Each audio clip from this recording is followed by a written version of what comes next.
بسم اللہ الرحمن الرحیم۔ السلام علیکم۔ آج سورۃ فیل پر بات کریں گے۔ پہلی آیت کے لفظ الفیل کو اس کا نام مقرر کیا گیا ہے۔ الفیل کے معنی ہاتھی کے ہیں۔ اس میں 96 حروف، 20 کلمات، 1 رکوع اور 5 آیات ہیں۔ یہ سورہ مکہ مکرمہ کے ابتدائی دور میں نازل ہوئی ہے۔ اس کے تاریخی پس منظر پر نظر ڈالیں تو اس میں جس واقعے کی طرف اشارہ ہے اس واقعے کو پوری طرح سمجھنے کے لیے ضروری ہے کہ اس وقت کے حالات پر روشنی ڈالی جائے۔ اسی طرح سے ہم اس سورت کے نازل ہونے کے مقصد کو سمجھ سکتے ہیں۔ دنیا کے نقشے پر نظر ڈالنے سے پتہ چلتا ہے کہ بحر احمر کے دائیں طرف خمیر یعنی یمن کا ملک ہے اور اس کے مد مقابل دوسری طرف بر اعظم افریقہ کا ملک حبشہ ہے، جسے ایتھوپیا یا ایپیسینیا بھی کہا جاتا ہے۔ حبش کے رہنے والے باشندے دراصل ملک یمن کی قوم سبا کے ہی افراد تھے، جنہوں نے یمن کی خوشحالی کے دور میں یمن سے نقل مکانی کر کے حبشہ کے ساحل پر اپنی تجارتی منڈیاں اور مراکز قائم کر لیے، اور پھر افریقہ کے لوگوں کے ساتھ ان کی شادی بیاہ کے سلسلے شروع ہو گئے۔ اس طرح نہ تو وہ خالص سبا قوم کے افراد رہے اور نہ خالص افریقہ کے، اسی لیے ان کو حبش کہا جاتا ہے، جس کے معنی اختلاط و امتزاج کے ہیں۔ گویا یمن ملک کی سبا قوم 2 حصوں میں بٹ گئی۔ ایک حصہ اپنے اصلی وطن یمن میں رہا، انہیں سبائے خمیر کہا جاتا ہے، اور جو لوگ یمن چھوڑ کر حبشہ میں آ گئے انہیں سبائے حبش کہا جاتا ہے۔ یمن کے اصلی باشندے ستاروں کی پوجا کیا کرتے تھے۔ مختلف ستاروں کے لیے انہوں نے بڑے بڑے معبد بنوا رکھے تھے۔ خمیر یعنی یمن کا بادشاہ طوبان اسد ابو کریب ایک مرتبہ یثرب گیا، جہاں یہودیوں سے متاثر ہو کر اس نے دین یہود قبول کر لیا اور بنی قریظہ کے 2 یہودی عالموں کو اپنے ساتھ یمن لے گیا اور بڑے پیمانے پر یہودیت کو فروغ دیا۔ اس بادشاہ کا بیٹا ذونواس اس کا جانشین ہوا، جبکہ دوسری طرف افریقہ کیسر روم کے قبضے میں تھا۔ رومی لوگ عیسائی تھے۔ حبشہ کے باشندے بھی اس سے متاثر ہوئے اور عیسائیت کو بڑا فروغ ملا۔ ان کی اکثریت نے عیسائی مذہب قبول کر لیا۔ عیسائی مبلغین کی کوششوں سے یمن میں بھی نجران کے خطہ میں عیسائیت میں اپنا اثر و رسوخ قائم کر لیا۔ نجران جنوبی عرب میں عیسائیوں کا گڑھ بن گیا۔ ذونواس یمن کا آخری بادشاہ جو کہ دین یہود پر تھا، یہ برداشت نہ کر سکا کہ یمن میں عیسائیت کو فروغ مل رہا ہے۔ اس نے نجران پر حملہ کر دیا تاکہ عیسائیت کا خاتمہ کر دے اور یہودیت کو فروغ دے۔ اس نے آگ سے بھرے ہوئے گھڑوں میں عیسائیوں کو پھینکوا دیا، بہت سوں کو قتل کر دیا، مجموعی طور پر 20,000 آدمی مارے گئے۔ نجران کا ایک عیسائی شخص دوس بن سلبان بھاگ نکلا۔ ایک روایت کے مطابق اس شخص نے کیسر روم سے جا کر فریاد کی اور کیسر روم نے حبشہ کے باشی نجاشی کو خط لکھا، اور دوسری روایت کے مطابق اس شخص نے نجاشی سے فریاد کی اور نجاشی نے کیسر روم سے بحری بیڑا فراہم کرنے کی درخواست کی تاکہ بحر احمر کو پار کر کے ذونواس یمن کے بادشاہ سے بدلہ لیا جائے۔ بہرحال صورتحال جو بھی ہو، حبش کی 70,000 فوج اریات نامی ایک جنرل کی قیادت میں یمن پر حملہ آور ہوئی اور ذونواس مارا گیا۔ یہودی حکومت کا خاتمہ ہو گیا اور یمن حبش کی عیسائی سلطنت کا ایک حصہ بن گیا۔ نجاشی نے اریات کو یمن کا والی مقرر کر دیا۔ یہ ساری کارروائی دراصل قسطنطنیہ کی رومی سلطنت اور حبش کی حکومت کے باہمی تعاون سے ہوئی۔ بیڑا رومیوں نے فراہم کیا تاکہ بحر احمر کو پار کیا جا سکے، اور حبش کی فوج اس بیڑے کے ذریعے یمن پر حملہ آور ہوئی۔ در حقیقت یہ سب کچھ مذہبی جذبے سے نہیں ہوا تھا، اس کے پیچھے مقصد کچھ اور تھا۔ عیسائی مظلومین کے خون کا انتقام لینا تو صرف ایک بہانہ تھا، اس کے پیچھے معاشی اور سیاسی مقاصد تھے۔ رومی اس تجارتی شاہراہ پر اپنی گرفت کرنا چاہتے تھے جس کے ذریعے مشرقی ممالک کا قیمتی سامان تجارت مغربی ممالک تک پہنچتا تھا۔ اس شاہراہ پر اہل عرب کی اجارہ داری تھی۔ عربوں کے بے شمار اونٹوں پر مشتمل قافلے سامان کو بحر احمر کی بندرگاہ سے اٹھا کر بحر روم کے ساحل تک پہنچاتے۔ کئی صدیوں تک رومی اس شاہراہ کو للچائی ہوئی نظروں سے دیکھتے رہے۔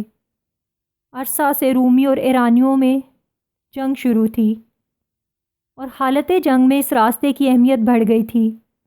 وہ صرف ایک بہانے کی تلاش میں تھے۔ ممکن ہے ان سب مقاصد کے لیے انہوں نے عیسائیوں کا ساتھ دیا ہو۔ بہرحال اریات نے 20 سال تک یمن پر حکومت کی۔ اس کے بعد حبشی فوج نے ایک فوجی افسر ابرہہ کی قیادت میں اریات کے خلاف بغاوت کی۔ اریات مارا گیا اور ابرہہ یمن کا والی بن گیا۔ اس نے خبشہ کے بادشاہ نجاشی کو بھی راضی کر لیا کہ وہ اس کو یمن کا والی مقرر کر دے۔ یمن میں اپنا اقتدار مضبوط کر لینے کے بعد ابرہہ نے اس مقصد کے لیے کام شروع کر دیا جو اس مہم کی ابتدا سے ان کے ذہنوں میں تھا، ایک طرف عرب میں عیسائیت پھیلانا اور دوسری طرف تجارت پر قبضہ کرنا۔ بڑے بڑے شہروں میں گرجے تعمیر کیے گئے۔ اس مقصد کے لیے اس نے یمن کے دارالسلطنت صنعا میں بھی ایک عظیم الشان کلیسا تعمیر کرایا۔ اس کو عرب میں القلیس کہتے ہیں۔ اس کی زینت اور آرائش پر دل کھول کر پیسہ خرچ کیا گیا۔ اس نے عرب کے تمام علاقوں میں منادی کرا دی کہ میں نے تمہارے لیے ایک خوبصورت کعبہ بنایا ہے جو انسانی فن تعمیر کا شاہکار ہے، لیکن اس کی تمام کوششیں رائگاں ہو گئیں۔ غصے میں آ کر اس نے قسم کھائی کہ وہ کعبہ کو نیست و نابود کر دے گا۔ اس کا یہ اعلان سن کر ایک عرب نے کلیسا میں جا کر رفع حاجت کر دی، اور ایک دوسری روایت کے مطابق قریش کے بعض نوجوانوں نے کلیسا میں جا کر آگ لگا دی۔ یہ بھی ہو سکتا ہے کہ یہ سب کچھ ابرہہ نے خود کروایا ہو تاکہ اسے کعبے پر حملے کا بہانہ مل سکے۔ بہرحال وہ سن 570 یا 571 میں 60,000 فوج اور 31 ہاتھی، بعض روایات میں ہے کہ 9 ہاتھی لے کر مکہ کی طرف روانہ ہوا۔ راستے میں پہلے یمن کے سردار ذوالفقار نے مزاحمت کی مگر شکست کھا کر گرفتار ہوا۔ پھر حطم کے علاقے میں ایک عرب سردار نفیل بن حبیب حطمی مقابلے کے لیے آیا مگر شکست کھا کر گرفتار ہو گیا اور جان بچانے کے لیے اس نے بدرقے کی خدمات انجام دینا قبول کر لیں۔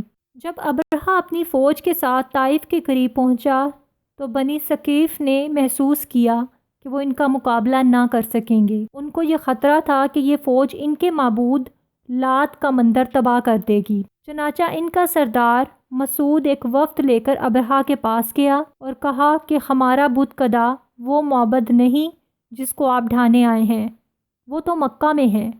آپ ہمارے معبد کو چھوڑ دیں، ہم آپ کو راستہ بتانے کے لیے ایک بدرقہ فراہم کیے دیتے ہیں۔ ابرہہ مان گیا اور بنی ثقیف نے ابو الغال نامی آدمی کو ساتھ بھیجا۔ جب مکہ 3 کوس رہ گیا تو المغمس نامی مقام پر ابو الغال مر گیا۔ عرب لوگ مدتوں تک اس کی قبر پر سنگباری کرتے رہے اور بنی ثقیف کو سالوں طعنے دیتے رہے کہ انہوں نے لات کے مندر کو بچانے کے لیے بیت اللہ پر حملہ کرنے والوں سے تعاون کیا۔ محمد بن اسحاق کی روایت ہے کہ جب ابرہہ اپنا لشکر لے کر مغمس میں خیمہ زن ہوا تو اس کے لشکریوں نے مار دھاڑ شروع کر دی۔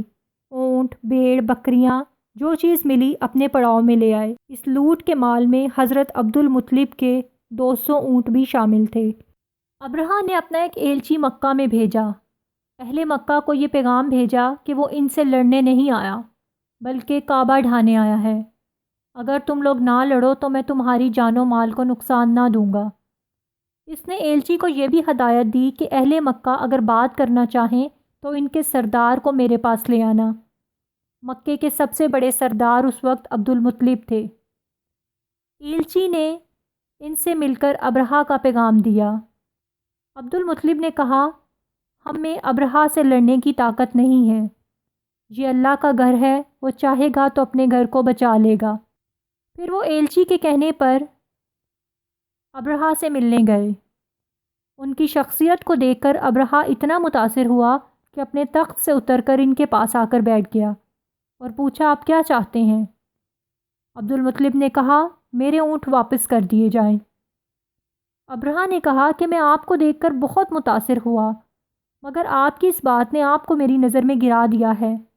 آپ بیت اللہ کو چھوڑ کر اونٹوں کا مطالبہ کر رہے ہیں۔ انہوں نے کہا، میں تو بس اونٹوں کا مالک ہوں، اس لیے ان کا مطالبہ کر رہا ہوں۔ رہا یہ گھر تو اس کا ایک رب ہے اور وہ اس کی حفاظت خود کرے گا۔ ابرہہ نے کہا، وہ اسے مجھ سے نہ بچا سکے گا۔ عبد المطلب نے کہا، آپ جانیں اور وہ جانیں۔ یہ کہہ کر وہ ابرہہ کے پاس سے اٹھ گئے۔ ابرہہ نے ان کے اونٹ واپس کر دیے۔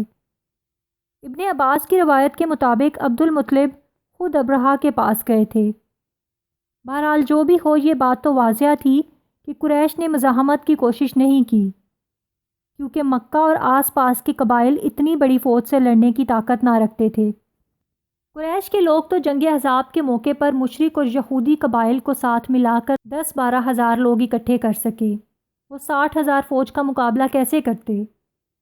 محمد بن اسحاق کی روایت کے مطابق ابرہہ کی لشکرگاہ سے واپس آ کر عبد المطلب نے قریش والوں سے کہا کہ اپنے بال بچوں کو لے کر پہاڑوں پر چلے جائیں تاکہ ان کا قتل عام نہ ہو۔ پھر وہ اور قریش کے چند سردار حرم میں حاضر ہوئے اور کعبے کے دروازے کا کنڈا پکڑ کر اللہ تعالیٰ سے دعائیں مانگی کہ وہ اپنے گھر اور اس کے خادموں کی حفاظت فرمائے۔ اس وقت تمام لوگ کعبہ میں موجود 360 بتوں کو بھول کر صرف اللہ سے مدد مانگ رہے تھے۔ دعائیں مانگ کر عبد المطلب اور ان کے ساتھی بھی پہاڑوں پر چلے گئے۔ دوسرے روز ابرہہ مکہ میں داخل ہونے کے لیے آگے بڑھا۔ اس کا ہاتھی محمود جو آگے تھا یکا یک بیٹھ گیا۔ اس ہاتھی کو مار مار کر زخمی کر دیا گیا مگر وہ نہ ہلا۔ اسے جنوب، شمال، مشرق کی جانب چلانے کی کوشش کی جاتی تو وہ دوڑنے لگتا مگر مکے کی جانب چلاتے تو وہ بیٹھ جاتا۔ اتنے میں پرندوں کے جھنڈ اپنی چونچوں اور پنجوں میں سنگریزے لیے ہوئے آ گئے۔ پرندوں نے لشکر پر سنگریزوں کی بارش کر دی جس پر کنکر گرتے اس کا جسم گلنا شروع ہو جاتا۔ ابن اسحاق کی روایت ہے یہ چیچک کا مرض تھا۔ عرب میں اسی سال یہ مرض دیکھا گیا۔ ابن عباس کی روایت ہے کہ جس پر کنکر گرتی اس کو سخت کھجلی لاحق ہو جاتی اور کھجاتے ہی اس کی جلد پھٹتی اور گوشت جھڑنا شروع ہو جاتا۔ ابن عباس کی دوسری روایت یہ ہے کہ گوشت اور خون پانی کی طرح بہنے لگتا اور ہڈیاں نکل آتی تھیں۔ خود ابرہہ کے ساتھ بھی یہی ہوا۔ اس کا جسم ٹکڑے ٹکڑے ہو کر گر گیا۔ جہاں کوئی ٹکڑا گرتا وہاں سے پیپ اور لہو بہنے لگتا۔ افراتفری میں ان لوگوں نے یمن کی طرف بھاگنا شروع کیا۔ جگہ جگہ یہ لوگ گر کر مرتے رہے۔ سب کے سب وہیں نہیں مرے، کچھ تو وہیں ہلاک ہوئے اور کچھ بھاگتے ہوئے راستے بھر گرتے چلے گئے۔ ابرہہ بھی ختم پہنچ کر مرا۔ یہ تمام واقعہ مزدلفہ اور منا کے درمیان وادی محصب کے قریب وادی محصر کے مقام پر پیش آیا تھا۔ ابو داؤد کی روایت کے مطابق رسول اللہ صلی اللہ علیہ وسلم جب مزدلفہ سے منا کی طرف چلے تو محصر کی وادی میں آپ صلی اللہ علیہ وسلم نے اپنی رفتار تیز کر دی۔ حضور صلی اللہ علیہ وآلہ وسلم نے فرمایا کہ مزدلفہ پورا کا پورا ٹھہرنے کا مقام ہے مگر محصر کی وادی میں نہ ٹھہرا جائے، اس لیے سنت یہی ہے کہ آدمی یہاں سے جلد گزر جائے۔ اس واقعے کی تمام عرب میں شہرت ہو گئی۔ رسول اللہ صلی اللہ علیہ وآلہ وسلم نے فرمایا کہ قریش نے 10 سال تک اور بعض روایات میں 7 سال تک اللہ کے سوا کسی کی عبادت نہ کی۔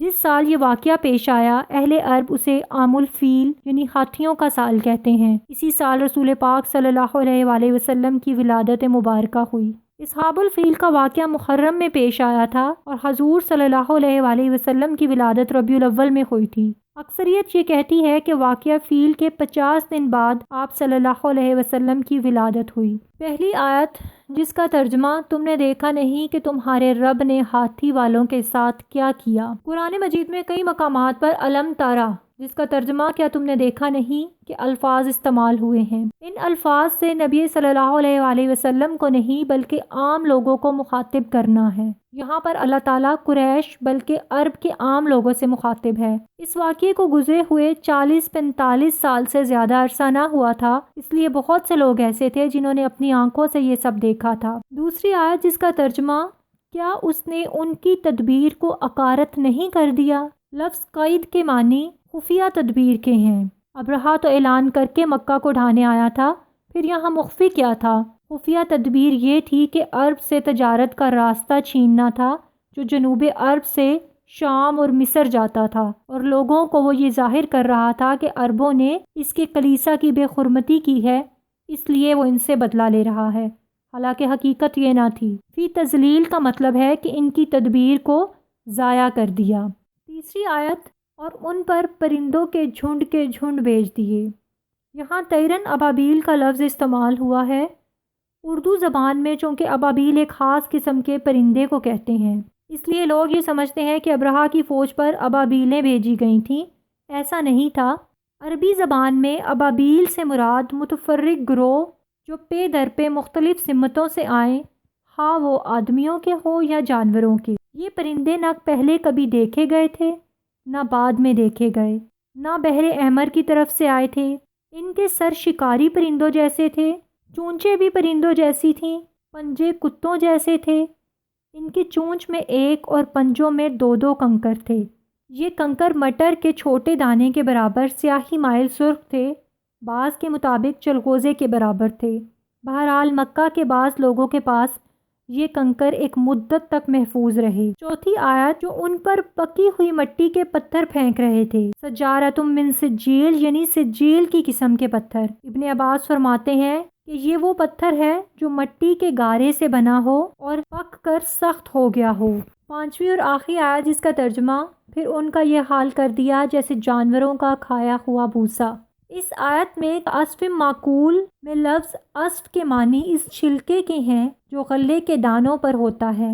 کسان دانے نکال کر اس چھلکے کو پھینک دیتے ہیں، پھر جانور اسے کھاتے بھی ہیں اور کچھ چبانے کے دوران نیچے گرتا ہے اور کچھ ان کے پاؤں تلے روندا بھی جاتا ہے۔ تو ان جانوروں کے کھائے ہوئے بھوسے کی طرح ابرہہ کی فوج کا حال ہو گیا۔ امید ہے آپ سورہ فیل کو اچھی طرح سمجھ چکے ہوں گے۔ یہ سب کچھ کیوں ہوا، کن مقاصد کے لیے ہوا، وہ بھی سمجھ گئے ہوں گے۔